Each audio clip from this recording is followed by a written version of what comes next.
There's nothing quite like a clean workspace. Here's 5 ways you can set up the new Pterodactyl search engine just how you like it.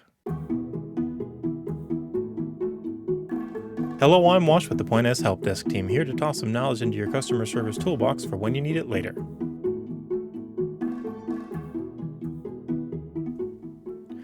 First off, let's go to the new Pterodactyl search engine.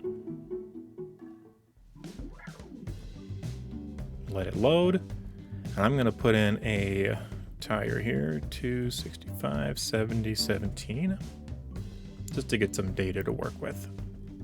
Okay.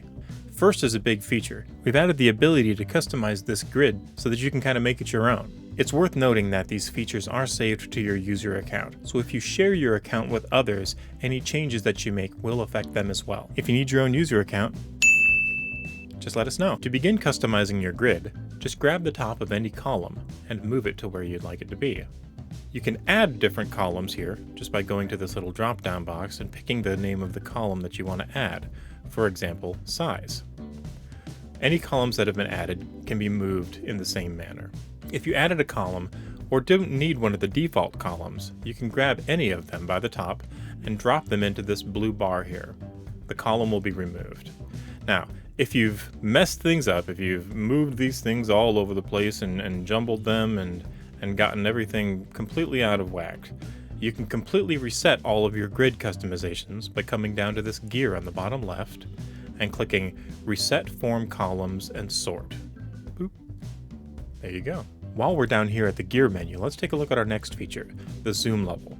These two buttons here, the plus and minus, will zoom the grid in and out. Zooming it all the way out is useful if you're using a large monitor and want to see a large number of items. Zooming it in all the way is useful if you're using a touchscreen and your fingers are getting in the way. Our third feature is less of a customization and more of a utility. If we come back down to the gear menu again, we have 2 new buttons, Export to Excel and Export to PDF. Exporting to PDF will open up a new tab with a PDF of whatever is in your grid. Clicking Export to Excel will copy the contents of the grid to the clipboard. That way you can just open up your Excel and paste in the contents there to manipulate however you need to. Our next feature is called Bottom Tabs. When using the new Pterodactyl system, there are a couple features that will cause little windows to pop out, such as the tire guide or the quotes. These create little pop-out windows that will float over the top of the rest of the grid. You can click this little handle on the bottom to resize these. They all have their own little gear in the bottom left that you can do the zoom in and zoom out just like before. And they also have these little controls up on the top right, just like a regular Windows system. You can pin these so that they will stay in front. You can minimize them and they will come down here to the bottom tab bar. Click it again to bring it back up. You can click this little maximize button here to make it full screen. Click it again to go back to windowed, and the X closes it as you would expect. Our last and final feature is a little bit obscure but still useful nonetheless. It's not going to take place in the Pterodactyl search engine here, but rather in the order view. We're just going to go up to Orders and Returns, Place and View Orders, click into there. And once this loads up, it's going to give us this big order view. Check out the order view training video for further information on how to use this whole area.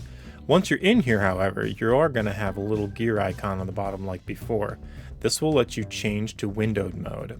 If you click on here, it's going to almost emulate a little Windows desktop. You can click the little inventory button to pull up a Pterodactyl search engine that's just as feature-rich as the one that we were looking at previously, but it's still in this own little place. If you don't like this layout and want to go back to full screen, you can always click the gear again and go to Change to Full Screen Mode to swap it back. And that's it. I hope this video was helpful, and we'll see you in the next one.